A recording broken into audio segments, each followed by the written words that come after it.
कृष्ण हरी. आज गाथा पारायणाची सांगता आहे आणि त्यानिमित्ताने वैराग्यमूर्ती श्रीरंग बाबा पिंपरीकर यांचं कीर्तन आहे.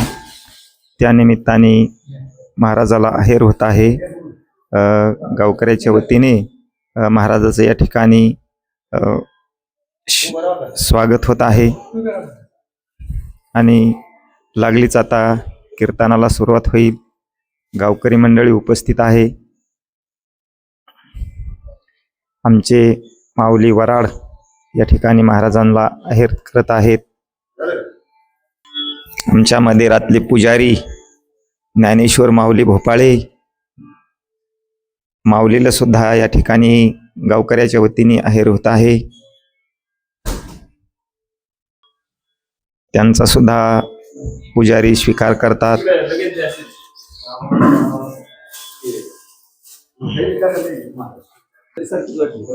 आमचे सोपान भाऊ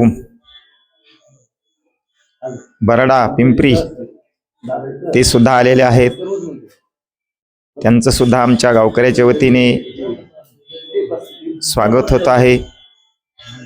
आमच्या नगरीचे सरपंच गजानन भाऊ वराड यांनी जे हे गाथा पारायण झालं त्या सर्व पारायणकर्त्याचे व ज्यांनी नाश्ता दिला आहे, अन्नदान दिलं आहे, त्यांचे पण ते स्वागत करणार आहेत.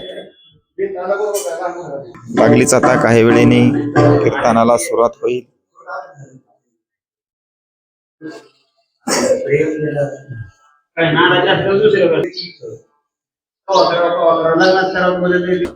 ही आमच्या माऊलीची इच्छा होती की महाराजाला वस्त्रदान करायचं होतं, पण आज तो सुयोग आला. हे माऊलींनी वस्त्रदान वैयक्तिक केलेलं आहे. कीर्तन गावकऱ्यांनी आयोजन केलेलं आहे. श्रावण मास आणि गाथा पारायण सांगता या निमित्ताने